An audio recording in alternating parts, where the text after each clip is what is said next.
Dari jembatan Taumi. Jembatan ini menjembatani kampung Taumi dan kampung Dana yang dilewati oleh Sungai Poronai. Di kampung Taumi, suku Auye. Saudara, saya mau berbicara tentang sesuatu yang menjadi perenungan saya dalam beberapa hari ini, yaitu bagaimana kita berani keluar dari zona nyaman kita, masuk ke dalam zona nyamannya Tuhan, saudara. Bagaimana aplikasinya secara praktis itu? Begini, saudara. Ada banyak hal yang menjadi alur hidup kita atau menjadi patokan untuk kita hidup. Itu namanya zona nyaman yang kita buat. Dan kalau zona nyaman itu sudah terbentuk rapi, kuat, bahkan melembaga, kita bisa terjebak dalam tipuan sehingga membuat kita tidak dapat melayani Tuhan dengan sukacita. Begini, saudara. Tuhan Yesus pernah berkata bahwa tuaian memang banyak, tetapi pekerja sedikit. Mintalah kepada Tuhan yang punya tuaian itu, kata Tuhan Yesus. Ternyata sampai saat ini memang tuaian banyak, tetapi pekerjanya sedikit, saudara. Padahal di Indonesia ada begitu banyak sekolah teologia, dari sekolah teologia yang sangat munafik, yang dikenal dunia, sampai kepada sekolah teologia yang sederhana. Saya katakan seperti itu. Setiap tahun begitu banyak lulusan sarjana teologia, master teologia, doktor teologia, atau juga kursus-kursus penginjilan.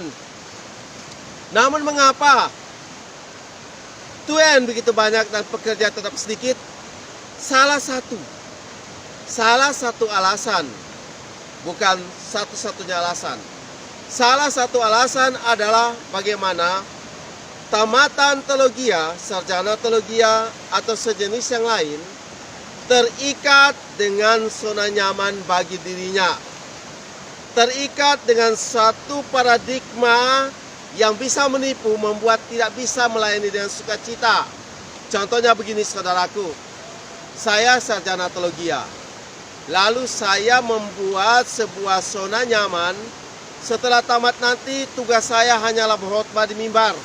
Saya harus bisa berdasi dan bisa berkhotbah, bisa menampilkan khotbah-khotbah yang luar biasa supaya menjadi menarik banyak orang untuk mendengar khotbah saya. Itu bisa adalah jebakan paradigma. Atau saya sarjana teologia, wajib dong saya mendapat bayaran sesuai dengan pendidikan saya. Sehingga banyak orang setelah tamat dari sekolah teologia tidak mau langsung melayani. Mereka menunggu panggilan, menunggu dipanggil, menunggu dipekerjakan.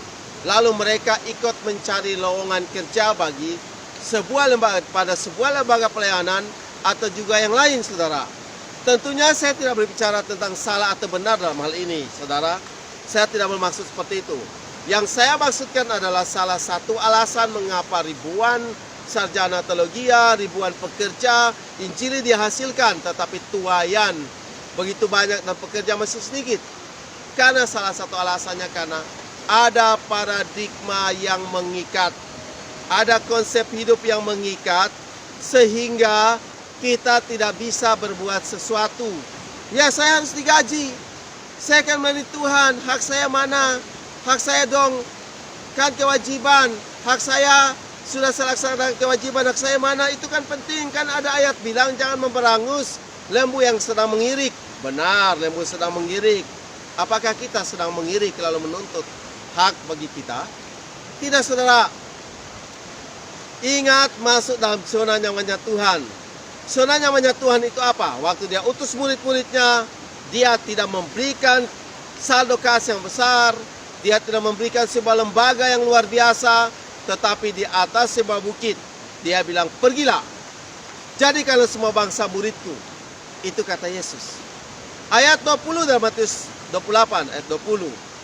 Dan ketahuilah, aku menyertai kamu senantiasa sampai kepada akhir zaman. Sampai kepada akhir zaman, kata Yesus. Berarti Immanuel, penyertaan Tuhan sempurna. Bekerja dulu saudara, jangan menuntut hak, jangan mengeluh, Tuhan mengapa hidup saya seperti ini? Kenapa anak istri saya harus seperti ini? Saya melayani Tuhan tapi mengapa banyak kesusahan, mengapa banyak penderitaan ekonomi yang saya alami? Mengapa sakit penyakit yang saya alami? Jangan ikat diri pada paradigma saya aman baru saya melayani. Melayani selagi sakit, melayani selagi kesulitan ekonomi, melayani dalam keadaan-keadaan sangat sulit apapun. Saudara mulai dari apa adanya kita. Kalau hari ini ada jembatan Sleng yang dibangun oleh pemerintah, tidak ada terjadi seperti ini jika tidak dimulai dengan bagaimana tim membuat jembatan rotan yang sekitar 50 meter dari pohon yang di sana diikatkan ke sana, jadilah jembatan rotan dengan satu rangkaian tali sebagai jalan. Di situ dimulai sejarah pertama jembatan terpanjang di Sungai Perunai dibangun oleh tim jembatan rotan sehingga memudahkan jangkauan kepada kampung yang di sebelah Sungai Taumi ini.